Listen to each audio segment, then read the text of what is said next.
Meritíssimos, meritíssimos, bem-vindos a mais um vídeo do Droga Voadora e mais um review de Doom Patrol. Dessa vez o episódio 7, chamado Therapy Patrol, que é exatamente isso, é um episódio sobre terapia de grupo. É uma coisa que a gente não espera que fosse ver numa série de grupo de super-heróis aqui, mas é Doom Patrol, então você já espera qualquer coisa, literalmente. A impressão que eu tenho é que eles estão entendendo cada vez mais os personagens e que quem escreveu essa série, além de ter tudo da equipe até hoje, é uma pessoa que é muito fã de quadrinhos e fã desse universo de super-heróis e que quer realmente quebrar muitas convenções desse gênero aí. Que as pessoas, quando forem ver essa série, por ser uma série de super-herói, que passa no mesmo universo de Titans ali, vão estar esperando mais ação. Só que essa série é puramente diálogo. Inclusive, sei lá, maquiagem e efeito prático, fica tudo de escanteio, porque às vezes você só tá ali com aquelas pessoas e tentando aprender sobre a psique delas. E esse episódio foi justamente isso, a gente fez um mergulho muito profundo nas mentes desses membros dessa equipe totalmente quebrada aí. Não teve quase nada do chefe nesse episódio, tirando a reunião, o motivo da reunião seria procurar o chefe, mas enfim, o foco do episódio é o quê? Cyborg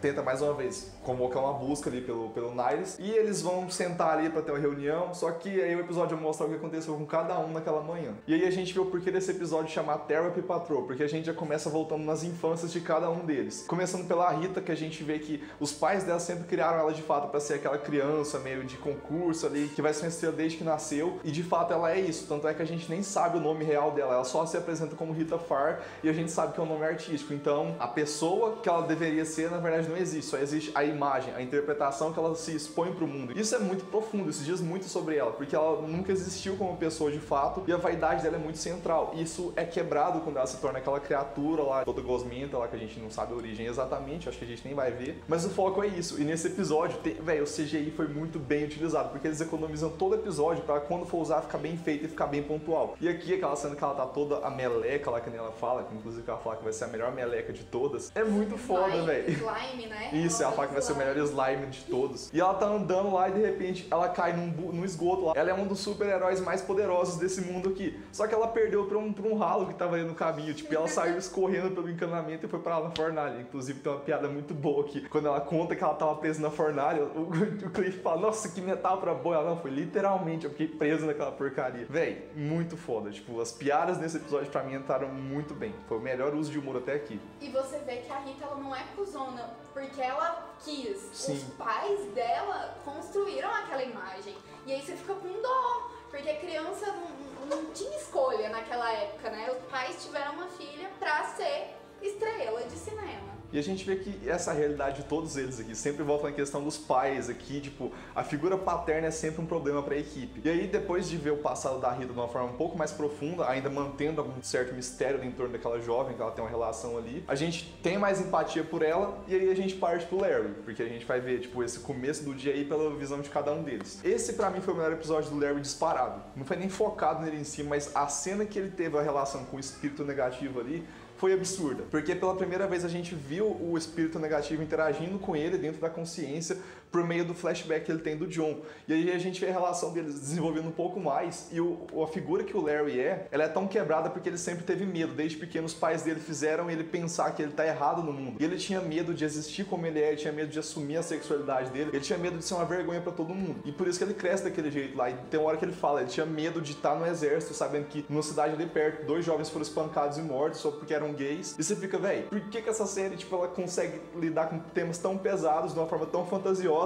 Sei lá, mas pra mim ela embutiu tão forte esse sentimento, assim, que muito filme de drama não conseguiu. Eu achei que o roteiro desse episódio foi muito foda. E aí a gente tem uma resolução um pouco melhor entre os dois ali. O Larry, de fato, dá mais espaço pro espírito se tornar uma pessoa que compartilha o corpo com ele. Tem uma amizade um pouco mais forte entre os dois aí. Inclusive, a Rita e o próprio Larry, e acho que o Cyborg também, foram os 3 que saíram mais bem resolvidos desse episódio aqui, por causa da terapia ter funcionado com eles. E aí a gente vai pro lado do Cyborg, a gente aprofunda um pouco mais na mente dele ali, daquele programa que tá lidando com ele. E a gente vê a questão do controle que o pai dele sempre impôs nele. E esse ponto aí de controle, quando entra de frente com a questão da liberdade que ele passa a ter agora, meio que quebra a mente dele no primeiro momento, porque o computador avisa pra ele que ele tá recebendo um monte de notificações do Tinder desse universo lá. E aí ele fala, por que meu pai nunca me avisou disso? Aí ele vai, liga pro pai dele e eles têm uma discussão, e o pai dele fala, não, eu sempre quis que você fosse focado, você não pode ter meio que passatempo, você tem que ser um herói. E aí a gente volta lá pro passado dele, aquela cena que mostra que ele tinha machucado o braço, de ter caído numa árvore, e ele sempre teve medo e receio do pai dele, de ser uma decepção pro pai,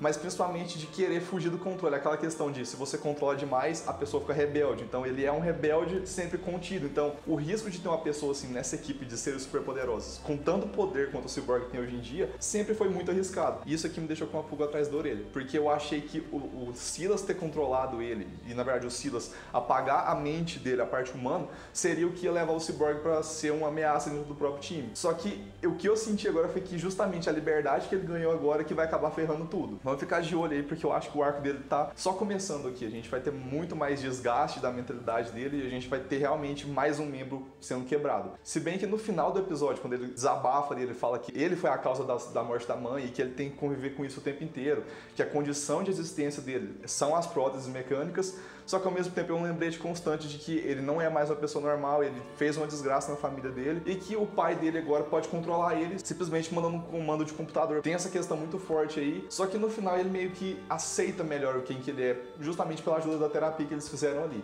Eu sempre achei também que Silas, ele era um vilão, só que me deu a impressão de que ele bloquear esses acessos do Cyborg, na verdade, estava protegendo ele. Sim. Que vai acontecer o que você falou, o Cyborg vai pirar por causa dessa liberdade. Mas e se ele só pirar por causa da liberdade, porque ele nunca teve liberdade, nunca soube lidar? Também. Ele pode pirar de várias formas, ele é uma bomba relógio. Exato. E agora entrando pra mim no ponto mais criativo, talvez não criativo, mas eu acho que o ponto mais real mesmo, mais humano, foi a figura da Jane nesse episódio. Porque a gente volta lá pra quando ela era bebê e a gente viu o primeiro pai da vida dela, que provavelmente foi quem abusou dela pela primeira vez. E, velho, a cena, ela não teve nada demais, assim, mas ela me passou um incômodo tão grande, não pra mostrar alguma coisa, mas meio que por fazer sentir que aquele cara não tá nem aí pra filha dele chorando desesperada no berço. Ele tava tipo, foda-se, vou tomar minha cerveja aqui, não tô nem aí. Aí você já começa a ver que a Jane nunca teve realmente um pai legal do lado dela. Depois disso a gente vê a figura do Niles, sendo o segundo pai pra ela, sendo que ele nunca realmente tentou entender ela enquanto pessoa. Ele sabia, pela lógica,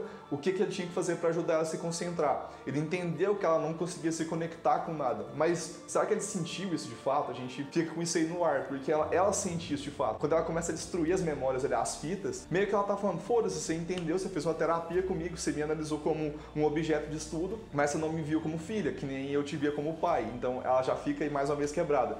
E quando chega no Cliff, o Cliff não é o exemplo de pai a se seguir, só que ela precisava dessa figura aí. Pela expectativa que ela colocou nele e pela pessoa que ele é de fato, é mais uma decepção pra ela que só dificulta essas conexões aí. Ela não consegue se ligar com as pessoas e se ligar com ela mesma, porque o Niles inclusive fala, você convive com outros 63 hóspedes nesse corpo, só que você não sabe o nome de metade deles e você nunca interagiu com eles, inclusive. Ela tem meio que o problema que o Larry tinha, só que numa escala muito maior, porque ela não é mais profundo do que o do Larry, porque o do Larry tem toda a questão do problema dele se culpar bastante, dele ter medo, só que com a Jane é meio que nunca nem começou uma construção de um ser humano ali, ela sempre foi quebrada e cada vez que ela tenta se ligar com alguém, ela quebra de novo.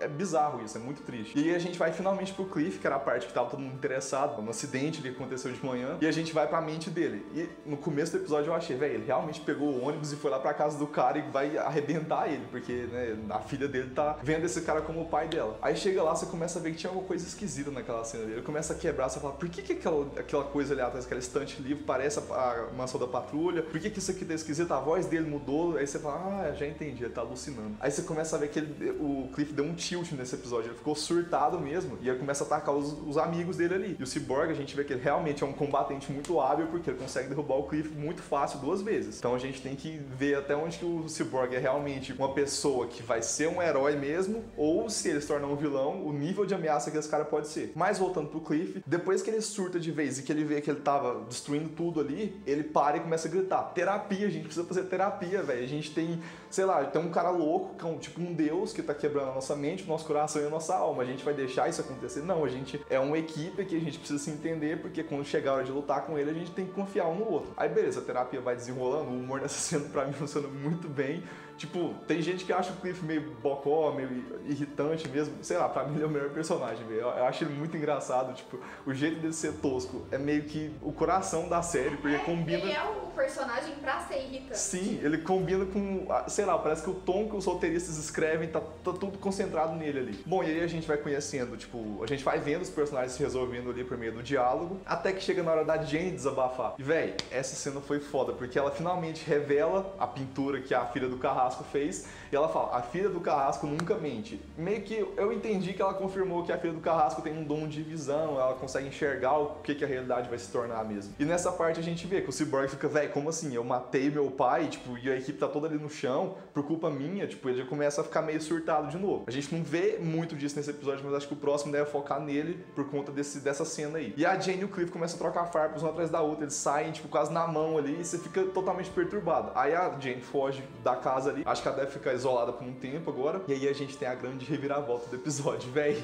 Ninguém esperava isso de verdade, porque nem teve nos quadrinhos isso, mas é uma coisa que combina totalmente com o que a série vem propondo até aqui. É estranho no primeiro momento, por quê? Por que um rato, velho? Aí você vai entender a vingança do Almirante Bigode. Isso foi uma das melhores coisas que eu já vi nessa série, uma das melhores coisas que eu já vi em séries no geral. Porque, beleza, eles estão construindo uma trama que tem um nível de seriedade, por mais que tenha seus momentos de descontração ali, mas era um episódio psicológico, profundo, até existencial. Só que do nada, o Mr. Nobody entra no jogo, e aí você vê o porquê deles estarem tão quebrados. É tudo um plano do vilão, velho. Ele vai deixar eles loucos antes de chegar na batalha definitiva. Ele simplesmente colocou dois ratos convenientemente no caminho da primeira missão da patrulha, quando eles vão lá pra cidade, e a mãe do rato morre atropelada. E durante esses 6 episódios que vieram, o rato foi crescendo, ele foi tendo a sua vingança alimentada pelo Mr. Nobody, até que chegou no dia que ele atacou. Ele entra no buraco que o dedo do Cyborg fez na mão do Cliff e começa a zoar o cérebro dele, porque ele começa a mexer na fiação ali, e o Cliff realmente dá tilt nesse episódio por causa de um rato que fritou o sistema dele. Isso é muito bizarro, velho. Tipo,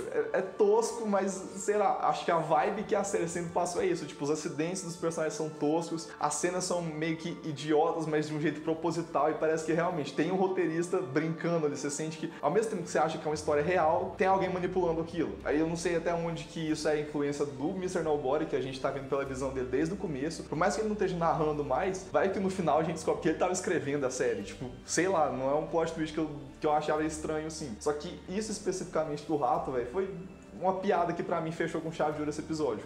Léo, você não acha que isso vai fazer que muitas pessoas desistam da série? Porque a gente tá no episódio 7 e você tá esperando ali uma uma evolução dos personagens.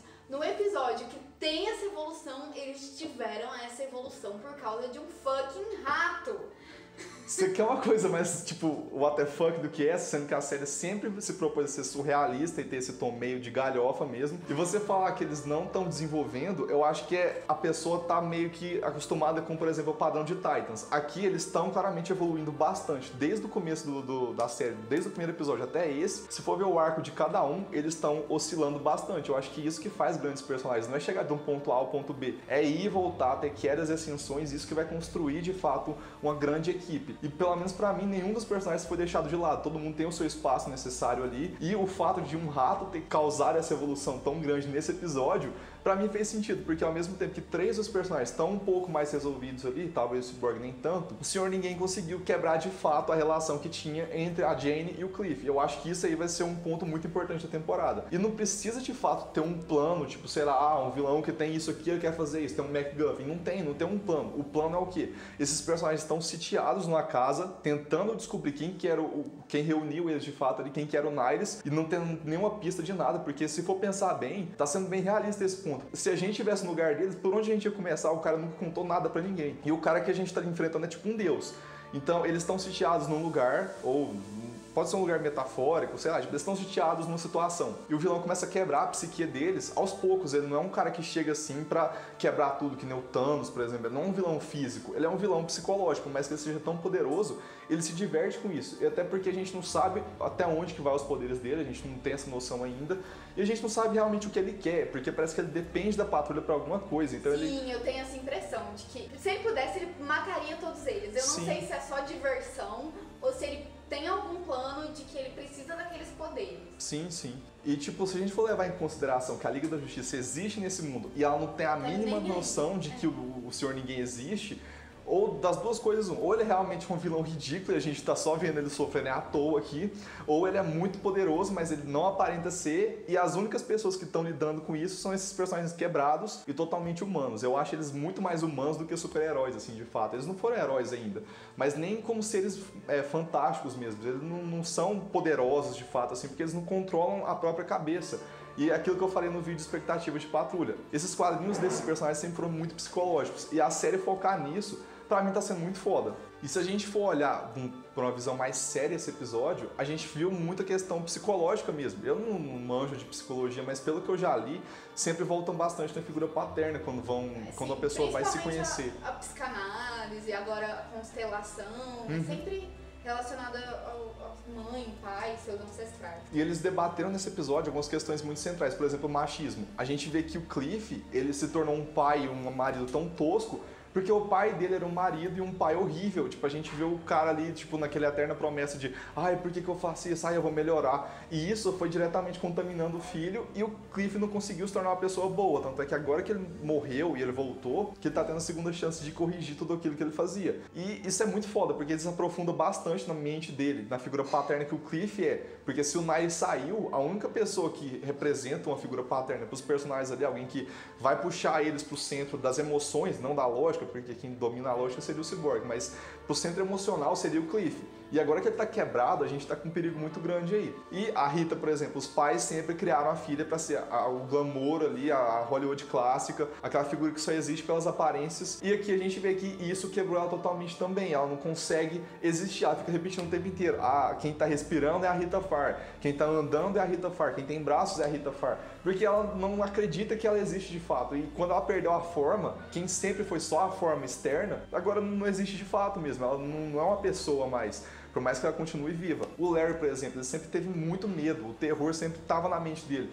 E a tortura que ele faz vem dele mesmo. Meio que os pais criaram uma bomba relógio dentro dos sentimentos que o filho tem ali. Ele era gay desde pequeno, só que ele teve que viver como um hétero. Então isso foi machucando bastante ele, a ponto de que uma criatura super poderosa vem pra dentro do corpo dele e não consegue ser livre porque ele tá sendo torturado por a mente de um humano. Então meio que prova o poder que a mente tem. Se um ser que é bem poderoso tá sofrendo com isso, tá sendo torturado, é porque saúde mental realmente é muito importante. Viu, amigos? Então, o que a gente leva desse episódio é façam terapia. É importante pra caramba. E o Cyborg mesmo, a questão da superproteção dos pais, quando ele perdeu a mãe dele, o pai meio que queria criar ele para ser um produto perfeito da ciência ali, para consertar os erros que o lado humano do Victor fez, é aquela questão da desolação que ele ficou de ter liberdade pela primeira vez, tipo, de ser um herói, ele conseguia ir onde ele não conseguia antes, e mesmo assim o pai dele continuou controlando. E agora que ele tá 100% livre, sei lá, tipo, acho que ele não tá tão feliz assim que nem ele achou que ia ficar. Ele tá com receios ainda ali, porque ele viu que o mundo não tá pronto pra ele.